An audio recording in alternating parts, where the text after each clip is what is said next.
Hey everyone, and welcome to our deep dive, exploring some seriously thought-provoking ideas about the future of AI and what it could mean for all of us. It's a huge topic and really gets into some big questions about where artificial intelligence might be headed. Exactly. There's just so much to consider. To help guide our exploration today, we've got some amazing insights from a leading expert in AI, someone who's really been at the forefront of this field for years. Yeah, he doesn't shy away from those tough questions, and what I find particularly interesting is his perspective on just how fast AI has evolved. He tells this story about seeing one of the earliest AIs just generating the number 7. It seems so simple now, right? Yeah, I mean, it's almost hard to imagine that being a breakthrough. But at the time, it was a huge deal. Yeah, it really highlights how far we've come in such a short time. And how fast things are still progressing. Which leads to the big question.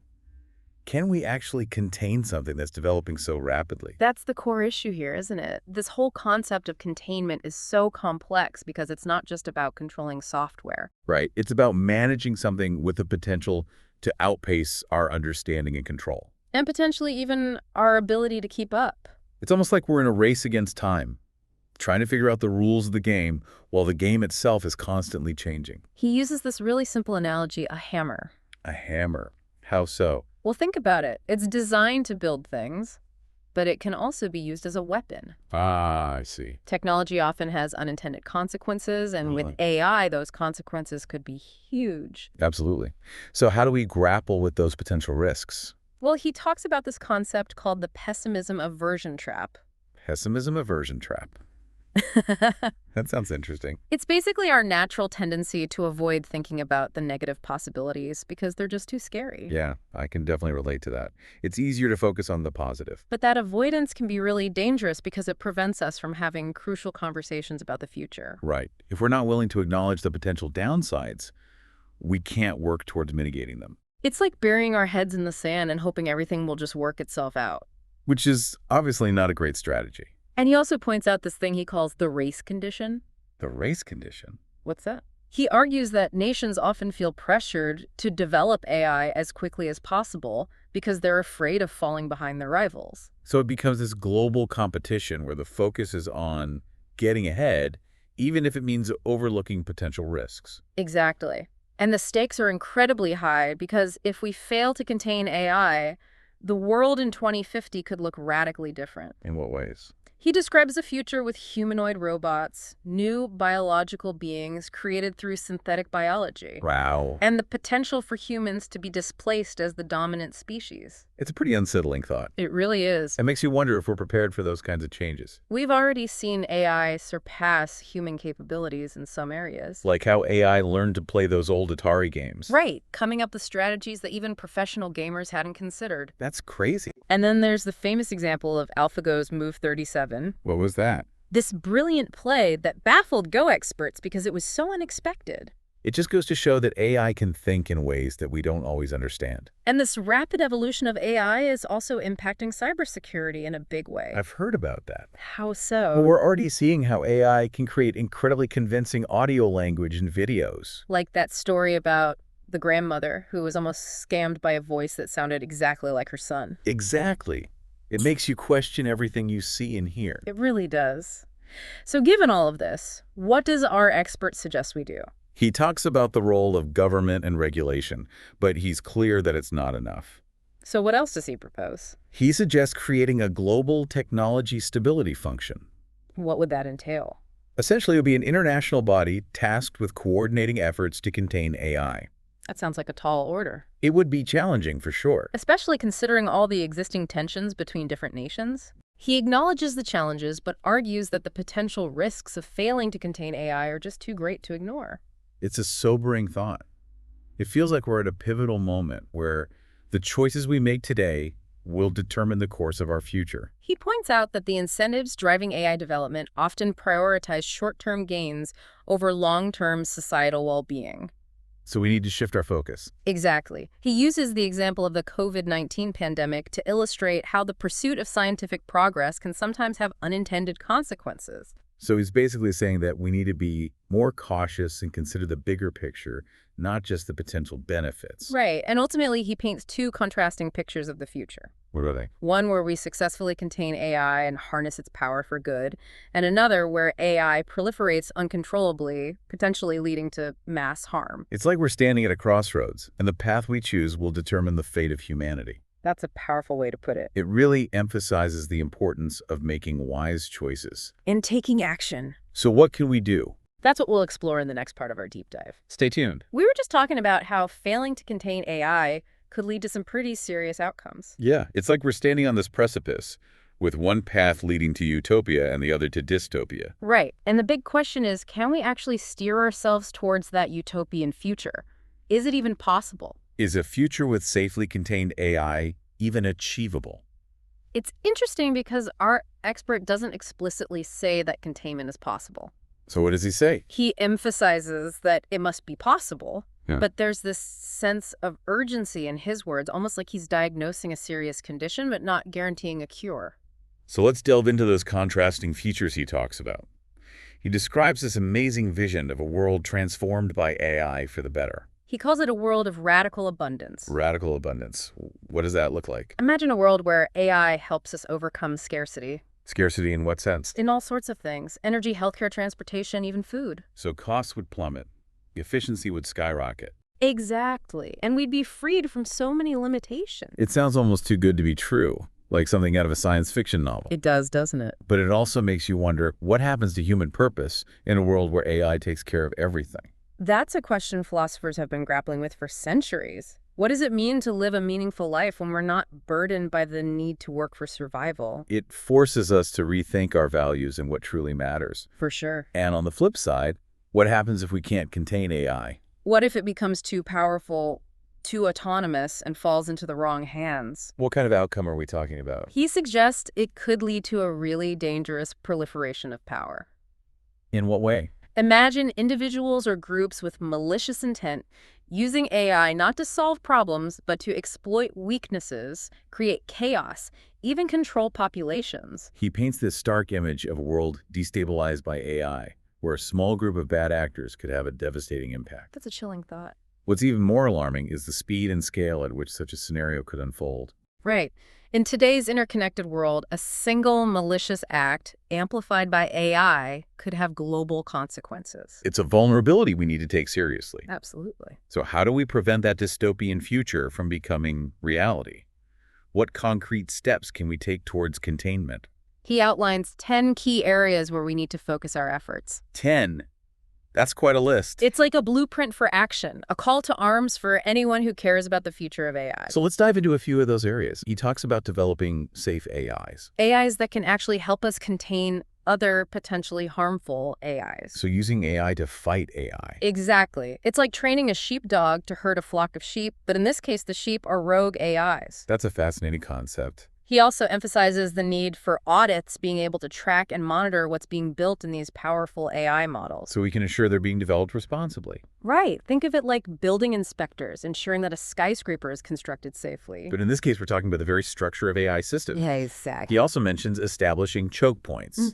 Strategic points in the AI development pipeline where we can control access and prevent proliferation.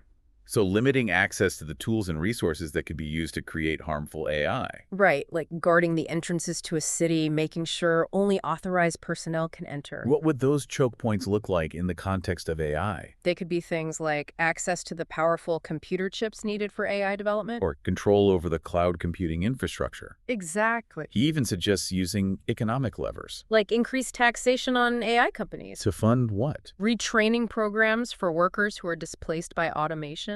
It's about recognizing the potential social and economic disruptions and taking steps to mitigate them. Exactly. All of these ideas seem to require a level of global coordination that's pretty unprecedented. It's a huge challenge for sure. We need nations to work together, corporations to prioritize long-term well-being over short-term profits. He points out that historically we've only seen that kind of global unity in response to catastrophic events. Like wars or pandemics. Right, it's a sobering thought. It really underscores the urgency of addressing these potential risks before it's too late. Exactly. So we're faced with this monumental challenge, this race against time, to contain AI before it spirals out of control. It can feel pretty overwhelming. What can we as individuals actually do in the face of something so massive? He believes that awareness and engagement are crucial. So what does that look like in practice? It means educating ourselves about AI, its capabilities, its limitations, And then what? engaging in thoughtful discussions, asking tough questions, challenging assumptions. But it's not just about leaving it to the experts. Right. It's about all of us taking responsibility for understanding and shaping the future of this technology. It's like we're all holding pieces of this massive puzzle, and we need to figure out how to fit them together. To create a positive and beneficial outcome? Exactly. He also stresses that it's not just about the technical aspects of AI, So what else do we need to consider? the incentives driving its development. What do you mean? It's not enough to just hope for the best. We need to understand the forces shaping this technology, the motivations behind its creation, who stands to benefit. So we need to peel back the layers, look beyond the hype, and examine the underlying motivations. Exactly. Who's profiting? What are their goals? It's about recognizing that AI isn't a neutral force. Right. It's a product of human choices, driven by desires, ambitions, sometimes even greed. And understanding those motivations is crucial if we want to influence the direction of AI development. We need to push for regulations that prioritize human values, ethical frameworks, accountability mechanisms. He's basically saying we need to be more proactive in shaping the future of AI, not just reacting to whatever comes our way. Exactly. He's issuing a call to action, a plea for vigilance, a reminder that the choices we make today will determine the world we inherit tomorrow. So what does this all mean for our listeners, for the individuals tuning in and trying to make sense of it all? It means recognizing that each of us has a role to play, a voice, to contribute, a choice to make. We can't just sit back and watch this unfold. Right. We need to become informed and engaged citizens in the age of AI. Asking those tough questions, challenging those in power, demanding more from the people developing and deploying this technology. Embracing the challenge, the responsibility, and the opportunity to shape a future where AI serves humanity. Not the other way around. Exactly. That's a powerful message to end this part of our deep dive on. We've covered a lot of ground, but there's still so much to explore. There is. When we come back, we'll delve deeper into specific actions we can take to ensure a positive future with AI. Stay tuned. Welcome back to our deep dive. We've been unpacking some really complex ideas about AI and the challenges of containment, but now let's shift gears a bit. Yeah, let's talk about what we can actually do about it. Exactly. How can we navigate this new landscape? Well, one of the most important things we can do is cultivate a healthy sense of skepticism, especially when it comes to information online. I've heard that before, but it feels like it's even more crucial now. It really is. With AI becoming so good at generating realistic content, text, audio, video, you name it, we need to be extra careful. Yeah, it's not just about blindly trusting everything we see or hear anymore. Right. The stakes are higher now because AI can create these incredibly convincing fabrications. So how do we protect ourselves? Yeah. How do we know what to believe? It's almost like we need to become digital detectives, always questioning sources, considering different perspectives, looking for inconsistencies. And of course, fact-checking whenever possible. Absolutely. Our expert also emphasizes the importance of understanding AI's limitations. Right. It's easy to get swept up in the hype and think of AI as this magical solution to every problem. Exactly. But it's crucial to remember that AI is a tool created by humans, trained on human-created data. Which means it carries our biases and limitations. It does. He brings up a really thought-provoking example, the development of autonomous weapons systems. Oh, wow. Yeah, that's a big one. He argues that we need to be extremely cautious about giving machines the power to make life or death decisions. That raises some really fundamental ethical questions about the role of technology in our lives. It does. Can we or should we delegate such weighty decisions to machines? And what are the potential unintended consequences? These are questions we can't afford to ignore. So it sounds like a lot of responsibility falls on the people developing these technologies. It does. But it's not just about the developers.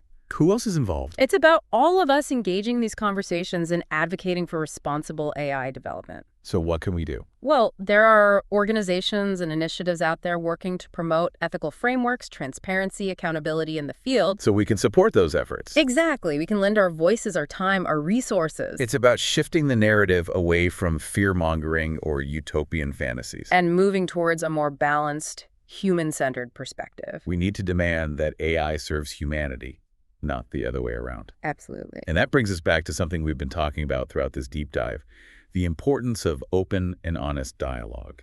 We need to keep talking about these issues, asking those tough questions, working together to find solutions. He challenges us to be proactive, not reactive. To shape the future of AI, not just passively accept whatever comes our way.